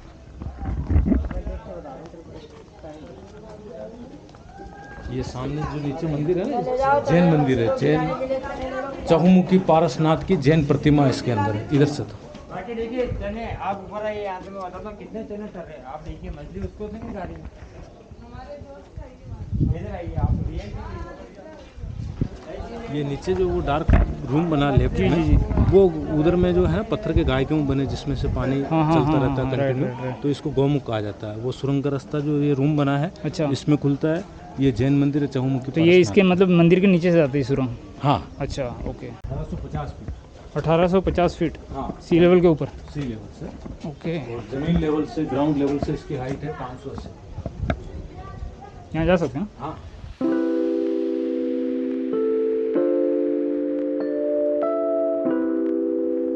It is starting to rain. Look at that.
सेनापतियों के बारे में कहते हैं कि जो 14 और 16 साल के थे और बहुत बहादुर थे, वीर थे, उनके बारे में कहते हैं कि दिन में तो वो अकबर की सेना के साथ युद्ध लड़ते थे और रात में जो किले की दीवारें तोप के गोलों से टूट जाती थी बाउंड्री, उसको रात को मशाल की रोशनी में वापस मरम्मत करवाते थे। अच्छा। और फिर वापस दिन में युद्ध करते थे। तो एक रात को जब यहाँ के सेनापति जयमल जी किले की दीवारों को मशाल की रोशनी में मरम्मत करवा रहे थे तो अकबर का नीचे पड़ाव था और अकबर के साथ जयपुर का राजा था ना भगवान दास, उसने बताया कि किले के सेनापति हैं जो रात में तो दीवारें ठीक करवाते हैं और दिन में युद्ध लड़ते हैं। तो अकबर ने उस समय उसकी एक बंदूक थी गन, जिस बंदूक का नाम था संग्राम। तो संग्राम नाम की बंदूक को लेकर के अकबर ने नीचे से गोली चलाई। वो गोली जो है जयमल जी के जो मशाल की रोशनी में दीवारों को मरम्मत करवा रहे थे, वो गोली उनके पैर में लगी। पैर में गोली लगने के बाद सैनिकों ने उनको आराम करने के लिए कहा, लेकिन उनका जवाब था कि मेरे को आराम मिलेगा युद्ध में। तो दूसरे दिन वो युद्ध में जाने के लिए घोड़े पे चढ़ने लगे। पैर में गोली लगने के कारण वो घोड़े पे चढ़ नहीं पाए। तो उनके जो भतीजा थे कल्ला सिंह, वो भी सेनापति थे, तो उन्होंने कहा कि मेरे कंधों पे बैठो आप। तो जयमल कल्ला के कंधों पे बैठे, दोनों ने दोनों हाथों में तलवार लेकर के लड़ते हुए जो रास्ते से भी आप आए ना किले में जी, तो चढ़ते समय ध्यान रखा हो तो सेकंड गेट थर्ड गेट के बीच में राइट साइड पे तो छतरियाँ बनी हुई जो उनके स्मारक है। अच्छा। तो इतने बहादुर सेनापति जिनके रहने के महल है।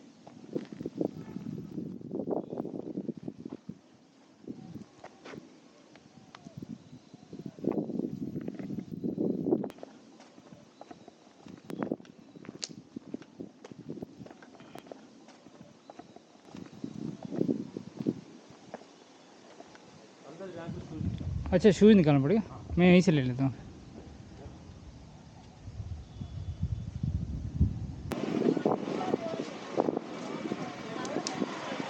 हाँ जी, ये जो पत्नी का समर पैलेस है ये 2 पार्ट में बना है। तो रानी का जो महल है वो पानी के बीच में है और ये जो पार्ट है ये उनकी दासियों के लिए था। राइट साइड में है ना ये अस्तबल है जहाँ पे घोड़े रखते थे जी, और लेफ्ट साइड में जो हॉल बना है जहाँ पे पालकियों को रखने का ये स्टैंड था, क्योंकि रानी का एक पैलेस से दूसरे पैलेस में आना जाना पालकी में बैठ के होता था। तो ये पालकियों को रखने का स्टैंड है, एक तरह से कार, उस ज़माने का कार पार्किंग जी। और अलाउद्दीन खिलजी जो दिल्ली का सुल्तान था, जिसने पद्मिनी की सुंदरता का बारे में वर्णन सुना, तो उसने 2 बार हमला किया।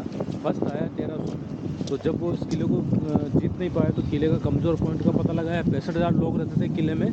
तो इस किले में क्या पूरा चट्टानी एरिया है, जब पथरीली ज़मीन है तो खेती नहीं होता। तो खेती के लिए लोग उस ज़माने में भी और आज भी जो है नीचे जाते हैं। तो उस समय खिलजी ने इस किले का कमज़ोर पॉइंट का पता लगा करके इस किले को 1 दिन नहीं 2 दिन नहीं 6 महीने तक घेरा डाल के रखा नीचे से सेना के द्वारा। तो जितना भी अनाज आता था फूड सप्लाई आना बंद हो गया। तो उस समय यहाँ के राजा ने उस 6 महीने के बाद में जब यहाँ के धीरे धीरे स्टॉक खत्म होने लगे खाने के, तो समझौते के रूप में पत्र भेजा। उस पत्र में लिखा कि क्या चाहते हैं आप।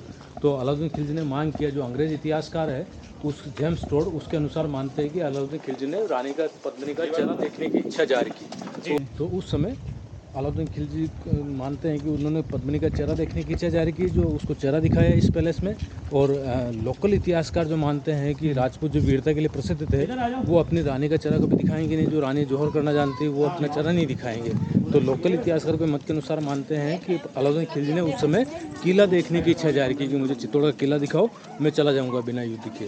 तो उसको मेहमान के भांति किले में लाया गया। तो अलाउद्दीन खिलजी यहाँ के राजा रतन सिंह जो अलाउद्दीन खिलजी को नीचे लास्ट गेट पर छोड़ने के लिए गए, तो अलाउद्दीन खिलजी ने पेड़ों के पीछे अपने को सैनिक छुपा के रखे थे। अच्छा। तो धोखे से उन्होंने खिलजी ने इशारा किया, तो धोखे से यहाँ के राजा रतन सिंह को खिलजी ने बंदी बना लिया। अच्छा। फिर पद्मिनी को संदेशा भिजवाया खिलजी ने कि रानी आएगी तो राजा को छोड़ेंगे वरना इनको मार देंगे। तो पद्मिनी के बारे में कहते हैं कि जितनी रानी सुंदर थी उतनी बुद्धिमान थी। तो रानी ने सोचा कि खिलजी ने धोखा दिया हमारे को, तो हम भी उसको धोखे का जवाब धोखे से देंगे। तो रानी ने भी प्लान तैयार किया और रानी ने खिलजी को संदेशा भिजवाया कि रानी तो आएगी, लेकिन रानी के साथ उसके 700 दासियाँ जो हैं साथ में कंपनी के लिए आएगी। तो बादशाह जो था उसने सोचा कि रानी के साथ इतनी सारी दासियाँ भी आ रही, तो उन्होंने परमिशन दे दी। तो उस समय पद्मिनी के प्लान के अनुसार 700 पालकियों को प्रबंध करके सभी पालकियों में दासियों की जगह सैनिक बिठाए। पद्मिनी की पालकी को विशेष सजाया फूलों से, वहाँ से खिलजी को यहाँ पे। ओके। तो वो एंगल बनाया गया शीशे का, तो कमरे के बीच में खड़े रहने से वो सीढ़ियाँ दिखती थी पहले। अच्छा। सीढ़ियों पे जो रानी थी उसका रिफ्लेक्शन पानी में गिरा, पानी का रिफ्लेक्शन शीशे में उसने झलक देखा था, ऐसा मानते हैं। तो हम अभी कहाँ जा रहे हैं? अभी हम जहाँ पे ऐसा मानते हैं जो अंग्रेज़ इतिहासकार ने लिखा है उसके अनुसार, जहाँ रानी का जो चेहरा दिखाया अलाउद्दीन खिलजी जो दिल्ली के सुल्तान को, तो वो जगह हम जो रूम है वो रूम देखेंगे। और यही वो रूम है जहाँ पे कहते मानते हैं कि अलाउद्दीन खिलजी को को यहाँ बीच में खड़ा करके इस गेट के चारों तरफ जो है मिरर लगा करके रानी को नीचे पानी की 5 जो सीढ़ियाँ हैं वहाँ बिठा करके रानी का रिफ्लेक्शन खिलजी को दिखाया। ऐसा एंगल बनाया कि अलाउद्दीन खिलजी अगर यहाँ से पलट के देखे, घूम के देखे तो वो स्टेप दिखाई नहीं देगा, डायरेक्ट रानी को नहीं देख पाए। ऐसा एंगल बना करके रानी को शीशे में चेहरा दिखाया, ऐसा माना जाता है, जबकि लोकल इतिहास में मानते हैं कि नहीं दिखाया। अच्छा इसी विरोध में वो पद्मावत लूट के दौरान ये शीशे तोड़ दिए। अच्छा तो यहाँ पे अच्छा पहले शीशा था यहाँ पे? हाँ, ये चारों तरफ शीशे के लगे हुए। अच्छा फिर वे पद्मावत की शूटिंग पे टाइम पे तोड़ गए? हाँ। अच्छा और ये यहाँ पे रानी को बिठाया? नीचे रानी को बिठाया, पद्मिनी को, और उसको रिफ्लेक्शन जो है बादशाह खिलजी ने यहाँ से देखा।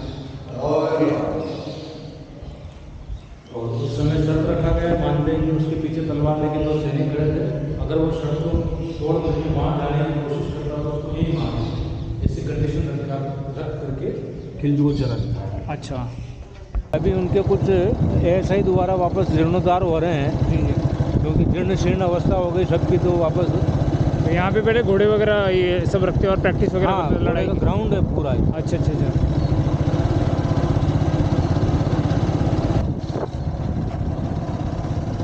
हिरण ला करके रखे हैं। अच्छा और हिरण क्या तो ऊंचाई पे है, ये 500 फीट ऊपर है, हाँ। तो ऊंचाई पे उनको सांस लेने में दिक्कत होती है। अच्छा तो अभी इसको बंद कर दिया, बहुत से डियर लाते और मर जाते हैं।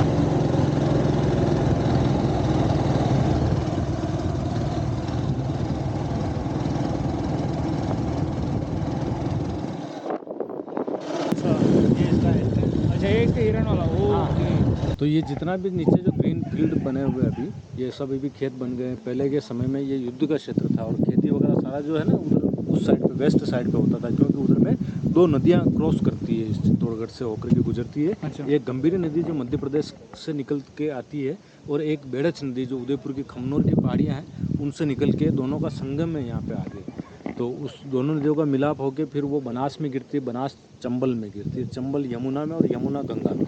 तो इस प्रकार ये सहायक नदियाँ, तो ये 2 नदियाँ जो क्रॉस होती थी ना, तो पूरे एग्रीकल्चर लैंड उस तरफ था, उधर खेती होता था। और ये सारा जो एरिया था ये युद्ध का क्षेत्र था।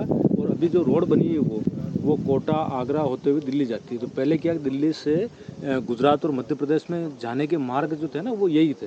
तो ये मतलब खिलजी यहाँ यहीं से आए थे? हाँ, इधर से ही। तो उस समय क्या कि और ये युद्ध यहीं हुआ था?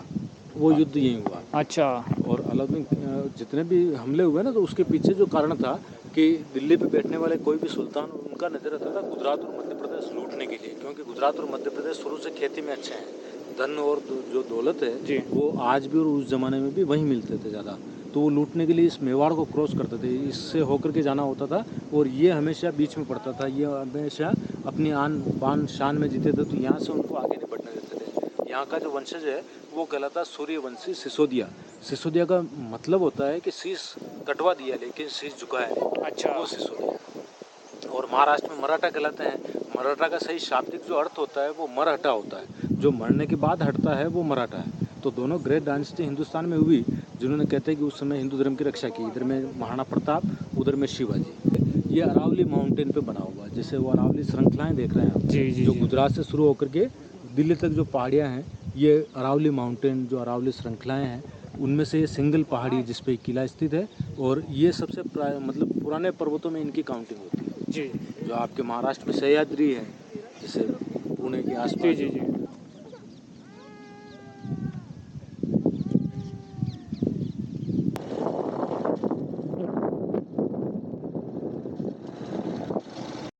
रियल एंट्रेंस जो ईस्टर्न साइड है, सूर्य उदय पूरब से होता, तो पूरब की तरफ मेन रास्ता रखे जो सूर्य के उपासक राजा लोग थे, तो ये मेन एंट्रेंस था।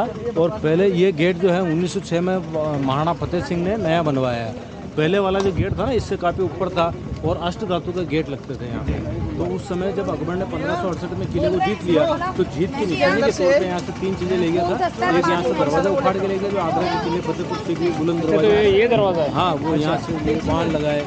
फिर उसके बारे में कहते हैं कि भरतपुर के राजा थे सूरजमल जाट, उन्होंने अकबर से वापस छीन लिए वो दरवाजे और भरतपुर में ले गए। तो ये जीत की निशानी के तौर पे 3 चीज़ें ले गया। एक दरवाज़ा उखाड़ के ले गया, एक काली मंदिर जो देखा ना हमने जी, उसका दीपदान ले गया, और एक महलों में जो पूजा के समय नगाड़े बजाते थे बड़े बड़े ड्रम, वो ड्रम उठा के ले गया था। ड्रम के बारे में कहते हैं कि ज़्यादा वजन वाले थे, तो उसने अजमेर की दरगाह में रखे हैं, वो वेट किए वो। अच्छा। तो आज भी जो बड़े बड़े डेक बने हैं ना अजमेर की दरगाह में, वो यहाँ के चित्तौड़ के नंगड़ है और ये पहले का रास्ता था आने जाने का। और ये हाथी के लिए अंकुश लगाए। हाथी पहले मैन पावर था ना, तो दुश्मन हाथी सेना के साथ आते थे तो हाथी को शराब पिला करके हाथी को गिरवाते थे, तो हाथी दरवाजे से टकराता था, दरवाजे तोड़ने के लिए उसका उपयोग लेते थे। तो उसकी हाइट के अनुसार ही अंकुश लगाए। अच्छा, ताकि हाथी पुष्ट नहीं करे।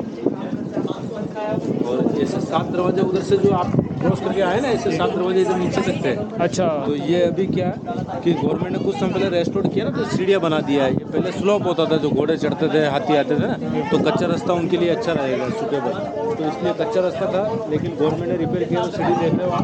और ये ऐसे 7 दरवाजे नीचे तक पूरे ऐसे 7 गेट थे। 7 दरवाजे इसलिए कि सूर्य रथ में 7 घोड़े हैं, तो इसलिए सुरक्षा के लिए वो 7 दरवाजे बनाते थे, ताकि दुश्मन की सेना कभी एक दरवाजा तोड़ भी ले तो दूसरे दरवाजे पे उनको समय लगे, तब तक हम अंदर तैयारी कर ले युद्ध की। और 7 अंकों को शुभ मानते थे, क्योंकि रामायण में जो है ना 7 चैप्टर है, तो इसलिए वो 7 गेट, 7 घोड़ों की पूजा, सप्ताह में 7 दिन है, तो 7 अंक को शुभ मानते हुए 7 दरवाजे बनाते। और वैसे दरवाज़ों के अलावा मतलब आने के चांस ही नहीं है यहाँ से, राइट? हाँ, बाकी दीवार पे कैसे चढ़ेंगे, और दीवार पे कोई चढ़ने की कोशिश भी करे ना, तो ये ऐसे होल रखे हैं जी। ताकि ऊपर से गर्म तेल डालें, ओके। ताकि वो स्लिप हो जावे। तो ऐसे ये सुरक्षा के लिए ऐसे छेद रखे हो गए। स्तंभ है ये जीजा नाम का एक व्यापारी था, जिसने 12वीं शताब्दी में जैन धर्म के प्रचार प्रसार के लिए स्तंभ बनवाया था। 75 फीट ऊंचा है, 57 इसमें चढ़ने के लिए सीढ़ी है, और ये 6 मंजिल में है।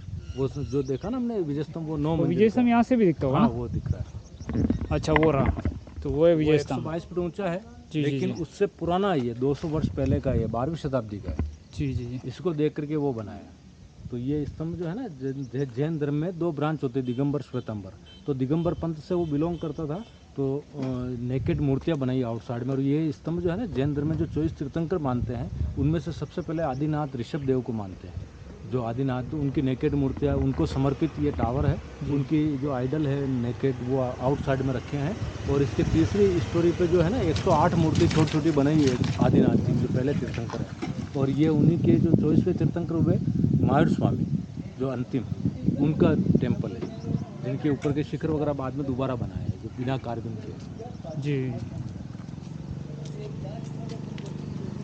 ये दोनों टावर उस समय वॉच टावर के रूप में काम लेते थे। इधर से कोई सेना दुश्मन आवे तो देखने के लिए इनके ये पर्पज भी थे, और वो देखने के लिए, उस साइड को देखने के लिए वो टावर बनाया। तो ये दोनों दिशाओं में दोनों टावर रखे।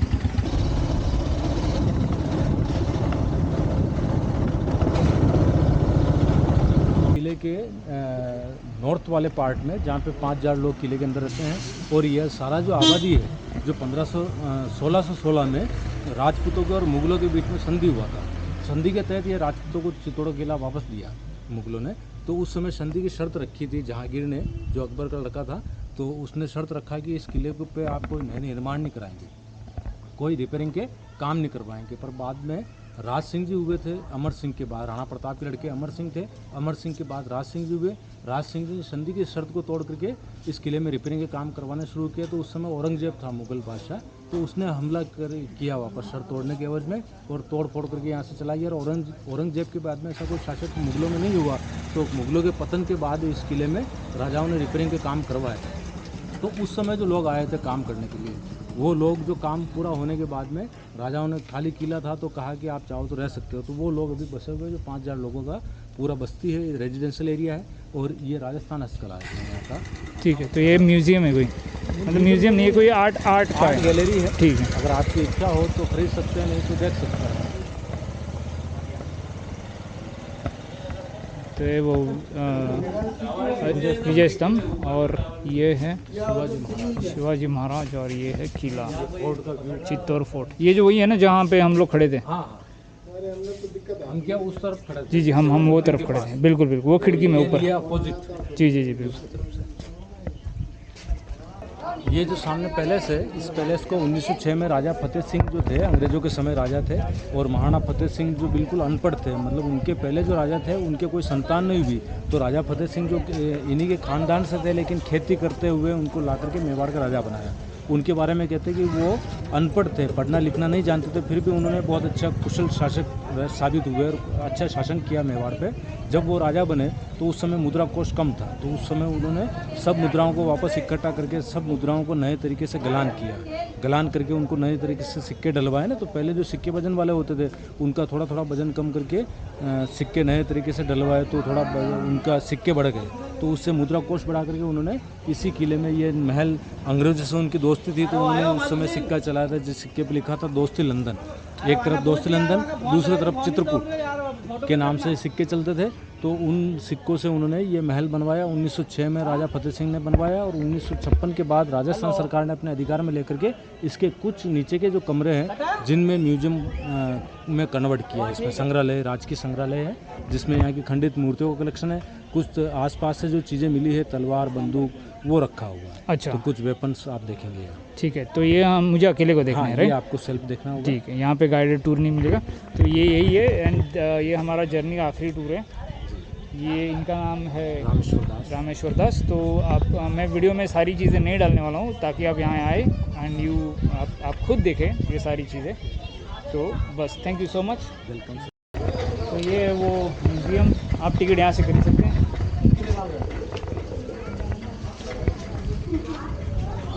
और ये है उसकी एंट्री। तो इनको दिखाना है टिकट। Thank you. अब ये किला ASI के अधिकार में नहीं पड़ता, तो इसकी टिकट आपको अलग से खरीदनी होगी। ये राजस्थान सरकार के अधिकार में पड़ता है। महाराणा कुंभा, महाराणा संघा,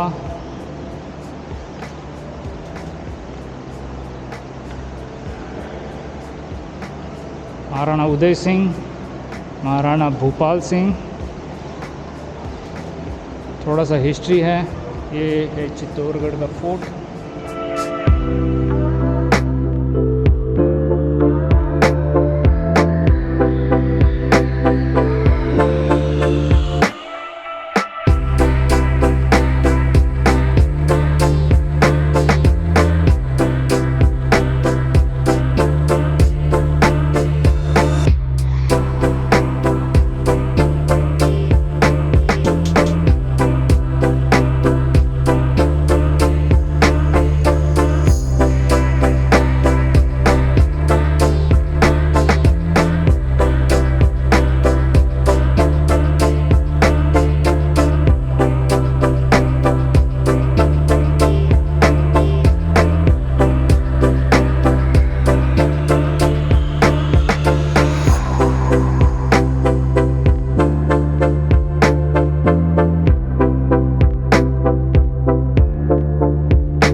ऑलराइट, तो हमारा जो चित्तौड़ का पूरा फोर्ट का जो टूर था वो अभी ख़त्म हो गया। I hope you like the video.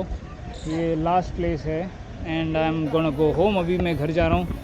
This is the gate. यहाँ से आपको रिक्शा मिलेगी which goes to Subhash Chowk. फिर सुभाष चौक से आप स्टेशन जा सकते हो। अराउंड रफली 70 रुपये लगते हैं। तो लास्ट प्लेस हम लोग यहाँ से जाए, पूरा किले का पूरा राउंड मार के हम लोग यहाँ से वापस आ गए। ये आपको खुद एक्सप्लोर करना पड़ता है जैसे गाइड ने पहले बताया, और यहाँ से आपको मिलती है रिक्शा। तो thank you for watching. I hope you like the video. Bye bye, next time. I know this could end in a catastrophe,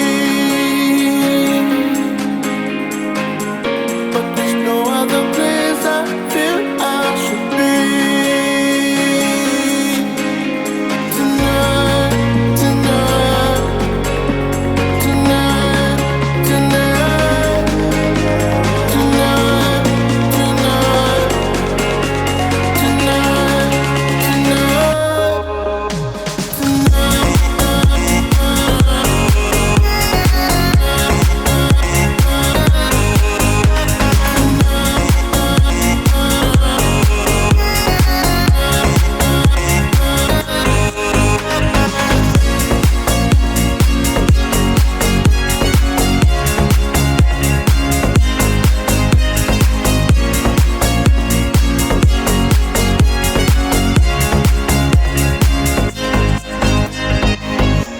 remember we said with faith we tried to let this pass, and no matter how much we avoid it,